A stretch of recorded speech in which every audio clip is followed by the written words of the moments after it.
लोकशाही मराठी आयोजित पश्चिम महाराष्ट्र 2025 हा भव्य कार्यक्रम आज पार पडतोय। या कार्यक्रमाला आता थोड्याच वेळात सुरुवात होणार आहे, तर केंद्रीय मंत्री मुरलीधर मोहोळ यांच्या हस्ते उद्घाटन होणार आहे। तसेच अनेक मंत्री आणि मान्यवर या कार्यक्रमाला उपस्थित राहणार आहेत। आपण ही या कार्यक्रम स्थळाची दृश्य पाहतोय। भव्य असा हा कार्यक्रम सोहळा आज पार पडणार आहे। या कार्यक्रमाची जय्यत तयारी, या कार्यक्रमाला अनेक मंत्री आणि मान्यवर उपस्थित राहणार आहेत। त्याचबरोबर पश्चिम महाराष्ट्रातील नामवंत व्यक्तींचा लोकशाही मराठीकडून सन्मान करण्यात येणार आहे। पश्चिम महाराष्ट्राच्या सर्वांगीण विकासासाठी हा संवाद या ठिकाणी आयोजित करण्यात आलेला आहे। राजकीय नेते, धोरणकर्ते, उद्योजक, विचारवंतांशी संवाद साधला जाणार आहे। लोकशाही मराठीचा पश्चिम महाराष्ट्र संवाद 2025 हा थोड्याच वेळात आता हा कार्यक्रम सुरू होणार आहे।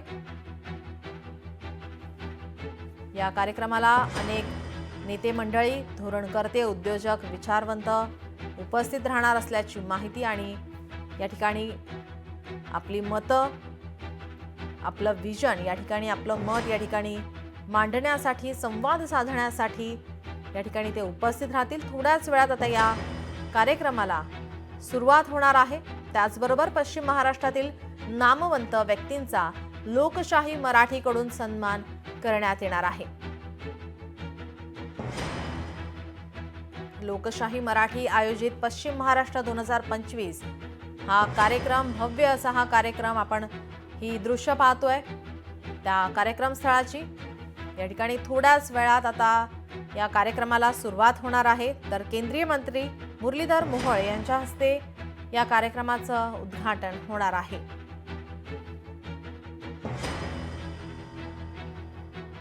अनेक मंत्री आणि मान्यवर या कार्यक्रमाला उपस्थित राहणार आहेत। धोरणकर्ते, उद्योजक, विचारवंतांसोबत या कार्यक्रमामध्ये संवाद साधला जाणार आहे। त्यांची मतं, त्यांचं विजन हे जाणून घेतलं जाणार आहे। काही महाविद्यालयातील विद्यार्थी या कार्यक्रमाला उपस्थित आहेत।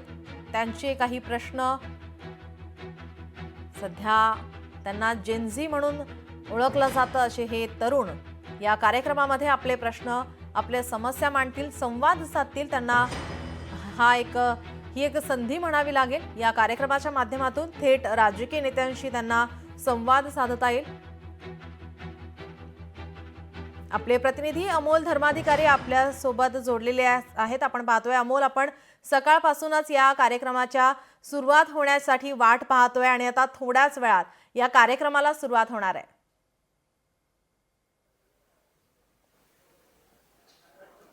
नक्कीच अवघ्या काही क्षणामध्ये या कार्यक्रमाला सुरुवात होईल। थोड्याच वेळात केंद्रीय मंत्री मुरलीधर मोहोळ हे सुद्धा पोहोचणार आहेत आणि त्यानंतर या मुख्य कार्यक्रमाला सुरुवात होणार आहे। पुन्हा एकदा आपण हे व्यासपीठ पाहतोय, भव्य अशा व्यासपीठावर आजचं हे विचार मंथन आहे, हे रंगणार आहे। अनेक राजकीय नेते हे या कार्यक्रमाला उपस्थित राहतील। त्याचबरोबर आपल्या या पश्चिम महाराष्ट्रातले जे नामवंत व्यक्ती आहेत, त्या व्यक्तींचा सन्मान आज लोकशाही मराठी करणार आहे। त्यासाठी हा पश्चिम महाराष्ट्र संवाद 2025 या कार्यक्रमाचं आज आपण आयोजन केलेलं आहे आणि अवघ्या काही क्षणामध्ये या कार्यक्रमाला सुरुवात होईल। भव्य असं व्यासपीठ आहे आणि त्याचबरोबर अनेक प्रेक्षक आहेत ते सुद्धा आपल्या या कार्यक्रमासाठी उपस्थित राहिलेले आहेत, ज्यांना आपण पुरस्कार देऊन सन्मानित करणार आहोत। असे सुद्धा पुरस्कर्ते आहेत ते सध्या पोहोचलेले आहेत आणि आता अवघ्या काही क्षणांची प्रतीक्षा आहे। या प्रतीक्षेनंतर आपल्या मुख्य कार्यक्रमाला सुद्धा सुरुवात होणार आहे। काय सांगाल, काय वाटते आज तुम्हाला सन्मानित करते लोकशाही मराठी, काय भावना आहेत? खूप आनंद होतोय आणि लोकशाही चॅनलला ज्या प्रकारे असे आपण केलेल्या कार्याची दखल घेतोय याबद्दल लोकशाही चॅनलचे खूप खूप आभार।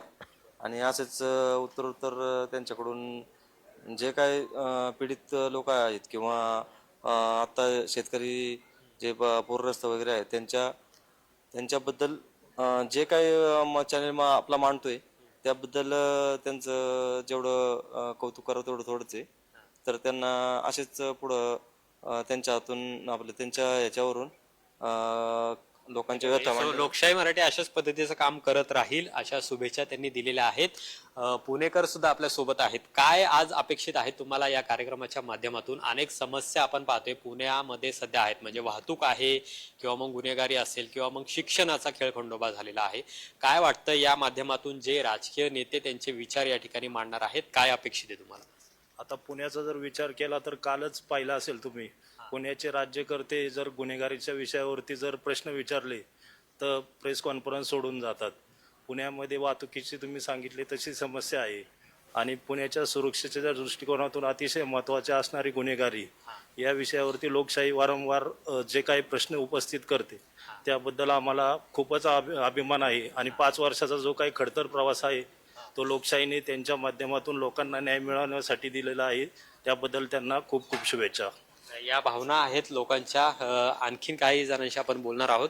काय सांगाल, आज तुम्हाला सन्मानित करण्यात येते, अवघ्या काही क्षणामध्ये हा कार्यक्रम सुरू होतोय. काय वाटतं तुम्हाला लोकशाही मराठीबद्दल आणि एकूण आत्ता जो पश्चिम महाराष्ट्रामध्ये आपण नामांत व्यक्तींना तुमच्यासारख्या गौरव करतोय? सर्वात प्रथम लोकशाही मराठीला 5 वर्षे पूर्ण झाल्याबद्दल लोकशाहीला मी मनापासून शुभेच्छा देतो. आणि आमच्यासारखे तळागाळामध्ये काम करणाऱ्या कार्यकर्त्याच्या पाठीवर जर कौतुकाची थाप जर पडली तर आम्हाला एक काम करण्याचा इथून पुढेही चांगला आनंदही होईल आणि काम करण्याचा हुरूप आम्हाला त्या ठिकाणी येईल. आणि म्हणून मी लोकशाही मराठीला मी शुभेच्छा देतो. अतिशय चांगलं काम त्यांचं तळागाळातलं आमच्या ग्रामीण भागामध्येही चालू आहे आणि म्हणून मी त्यांना शुभेच्छा देतो. तर या बाजूला आपण पाहतोय हे सगळे विद्यार्थी आहेत. सूर्यदत्ता इन्स्टिट्यूटचे विद्यार्थी सुद्धा आपल्या या कार्यक्रमासाठी उपस्थित राहिलेले आहेत आणि थोड्या वेळात या कार्यक्रमाला सुरुवात झाल्यानंतर आज दिवसभर आपल्याला या वेगवेगळ्या राज्यकर्त्यांचं काय विजन आहे, पुणे आणि पश्चिम महाराष्ट्रामध्ये नेमकं काय होणं अपेक्षित आहे, हे सगळं आपल्याला जाणून घ्यायचं आहे. आणि त्यामुळेच आज या लोकशाही मराठीने हा पश्चिम महाराष्ट्र संवाद 2025 हा कार्यक्रम आहे तो आयोजित केलेला आहे. आणि भव्य आणि दिव्य अशा पद्धतीचा कार्यक्रम आज या बालेवाडी येथील हॉटेल ऑर्चिड या ठिकाणी पार पडतोय.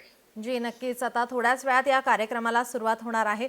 अमोल, जर आपण पाहिलं तर महाराष्ट्राचा पश्चिम महाराष्ट्र हा जो भाग आहे हा अगदी प्रगत भाग म्हटलं जातं. औद्योगिक दृष्ट्या जर आपण म्हटलं तर विकसित असा हा भाग म्हटलं जातं. मात्र तरी सुद्धा या भागांमध्ये काही वाहतूक कोंडी आहे, काही समस्या आहेत, गुन्हेगारीच्या समस्या असेल किंवा त्या पार्श्वभूमीवर पश्चिम महाराष्ट्राला वेठीस धरलं जातं, विरोधकांकडून टीकास्त्र डागलं जातं.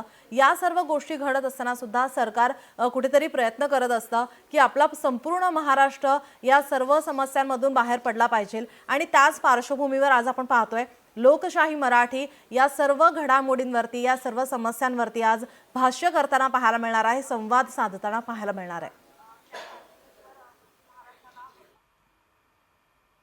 नक्कीच पुण्यासह पश्चिम महाराष्ट्र म्हणजे सातारा, सांगली, कोल्हापूर, सातारा असे प्रमुख जिल्हे आहेत. या जिल्ह्यांमध्ये सुद्धा नागरिकांच्या अनेक समस्या आहेत. सरकार म्हणून सरकार त्यांच्या पद्धतीने कामं करतात, राज्यकर्ते सुद्धा कामं करतात, पण अनेक समस्या आहेत त्या सुद्धा भेडसावत असतात. आणि त्यामुळे कुठेतरी त्या समस्यांचं निराकरण व्हावं किंवा तिथले जे मुद्दे आहेत ते लोकशाहीच्या माध्यमातून राज्यकर्त्यांना समजावे किंवा त्यांनी ते सोडवण्याचं आश्वासन द्यावं, या हेतूने खरं तर हा कार्यक्रम आपण आयोजित केलेला आहे. प्रामुख्याने जर पुण्याचं पाहिलं तर पुण्यात गेल्या काही दिवसांपासून गुन्हेगारी असेल, वाहतुकीचा खेळखंडोबा झालेला आहे, शिक्षणामध्ये विद्यार्थ्यांना मोठ्या प्रमाणात त्रास होते, असे विविध मुद्दे आहेत. आणि या सगळ्यांचं एकीकरण करून हे मुद्दे सोडवले कसे जातील या दृष्टीने आपण प्रयत्न करतोय आणि राज्यकर्त्यांना सुद्धा बोलतं करतोय. त्याचंच हे व्यासपीठ आहे. आणि या व्यासपीठावरनं आज पुण्यासह पश्चिम महाराष्ट्राचा जो हा सगळा पट्टा आहे, प्रामुख्यानं साखर पट्टा म्हणून पश्चिम महाराष्ट्राची ही ओळख आहे. आणि त्यामुळे आजच्या या कार्यक्रमातून वेगवेगळे जे मंत्री असणार आहेत, राजकीय नेते असणार आहेत, ते त्यांचं विजन आणि नागरिकांच्या समस्या कशा पद्धतीने सोडवण्यात येतील याबद्दलचं आश्वासन खरं तर या व्यासपीठावरनं देतील. त्या कितपत सोडवल्या जातील हा सुद्धा प्रश्न आहे, पण हे व्यासपीठ आज लोकशाहीने त्यांना उपलब्ध करून दिलेलं आहे. पुणेकरांच्या समस्या, त्याचबरोबर पश्चिम महाराष्ट्रातल्या या सगळ्या ग्रामीण भागातल्या ज्या समस्या आहेत त्या सुटाव्या, यासाठी आजचं या कार्यक्रमाचं आयोजन आपण केलेलं आहे. जी नक्कीच. अमोल, या कार्यक्रमाकडे आपलं लक्ष असेलच. तुर्तास धन्यवाद आपण दिलेल्या माहितीसाठी. लोकशाही मराठी ऐका, पहा, जागरूक रहा.